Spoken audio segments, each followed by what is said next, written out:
kakarating ko lang ngayon sa apartment ko and guys, ang dami kong binili.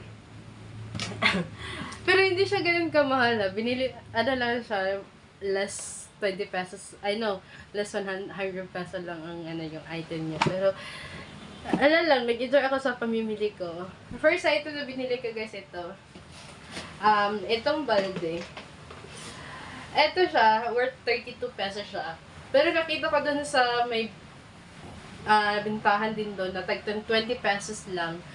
Tag 20 pesos lang siya guys. Sana doon naghanap pa talaga ako guys. Kasi nga, wala lang, naghanap lang ako. Ayun, nagpadalos-dalos akong bumili ito kasi kailangan ko talaga ito siya. And, another one is naghanap talaga ako ng trash can. Kasi nga, ako kasi yung tipong tao na ang tamad magtakbo ng basura. Ay, hindi naman kasing tamad, pero yung, ewan ko ba? So, may cellophane yung ginagamit ko dati, pero ngayon, ang ginagamit ko na is, may binili na ako, guys.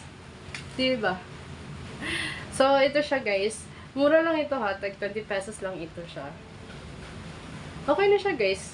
Ano naman ako, hindi naman ako ganun na palabasura na tao, eh.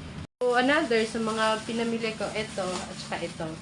Pero, itong mangosteen, worth 25 pesos lang yan siya. 1 kilo na yan. So, and this one, yan, cotton candy. Kasi, nare-remember ko yung childhood ko sa cotton candy. Alam nyo ba guys, eto dati, yung bili ko lang, tag 5 peso. Pero ngayon, 5 peso, 10 peso. Ngayon guys, nag-inflate na talaga siya, tag 20 pesos na siya. Okay, wala nang tag 10 pesos ngayon. Pero okay lang. At ito naman, mangosteen. Yan, 25 pesos, 1 kilo. So, marami-rami yan siya. Another is, itong gulay. Saka itong gulay na to, worth 10 pesos lang siya. May kasama yan siya na sibuyas. Kasi guys, ang plano ko, maglalaga lang ako nito. Para for a healthy living. You know, as if a health chart. Healthy nga ba? Ito yung sibuyas, oh. Hindi ko siya mahanap kanina to. Nanapin siya. Worth 5 peso lang siya. Maliliit lang yung pinili ko kasi kaunti lang naman yung gagamitin ko. Hindi naman ako yung tipo talaga na dadamihin yung Kasi may kamatis na naman ako at saka may luya. So, okay na yan. Tapos, eto guys, nabili ko siya worth 20 pesos lang. Dun sa store na basta nagbibenta sila ng tag 20 pesos lang lahat, all items. So, sulit siya. Dalawa yung binili ko kasi for sugar and salt. Pero as if naman nag-sugar.